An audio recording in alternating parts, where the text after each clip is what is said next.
First of all cyber crime ಅಂತ ಹೇಳಿದ್ರೆ ಸಹಜವಾಗಿ ಹೇಳ್ಬೇಕಂದ್ರೆ ನಾವೆಲ್ಲರೂ ಇಂಟರ್ನೆಟ್ ಯೂಶಲಿ ಯೂಸ್ ಮಾಡ್ತೀವಿ.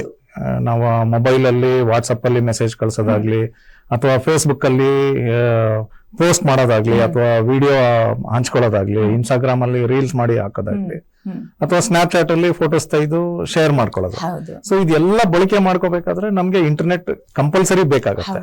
ಸೊ ಈ ಇಂಟರ್ನೆಟ್ ಬಳಕೆ ಮಾಡ್ಕೊಂಡು ನಮ್ಮದೇ ಡಾಟಾ ತಗೊಂಡ್ಬಿಟ್ಟು ನಮ್ಮ ಮೇಲೆ ನಮ್ಮ ಪರ್ಸನಲ್ ಡಾಟಾ ತಗೊಂಡು ನಮ್ಮ ಮೇಲೆ ವಿಕ್ಟಿಮ್ ಆಗೋ ರೀತಿಯಲ್ಲಿ ಅಟ್ಯಾಕ್ ಮಾಡೋದಕ್ಕೆ ಅಥವಾ ನಮ್ಗೆ ಫೈನಾನ್ಷಿಯಲಿ ತೊಂದರೆ ಕೊಡೋದು, ನಮ್ಮ ಅಕೌಂಟ್ ಇಂದ ದುಡ್ಡು ತಗೊಂಡು ಹೋಗೋದು, ಅಥವಾ ನಮ್ಗೆ ಒಂದು ಅಪಪ್ರಚಾರ ಮಾಡಬೇಕು ಅಥವಾ ಅಬ್ಸೀನ್ ರೀತಿಯಲ್ಲಿ ನಮ್ಮನ್ನು ಚಿತ್ರೀಕರಿಸಿ ಅಥವಾ ಸ್ಪ್ರೆಡ್ ಮಾಡ್ಬಿಟ್ಟು ನಮ್ಮ ಬಗ್ಗೆ ಅಪನಂಬಿಕೆಗಳನ್ನು ಮೂಡಿಸಬೇಕು.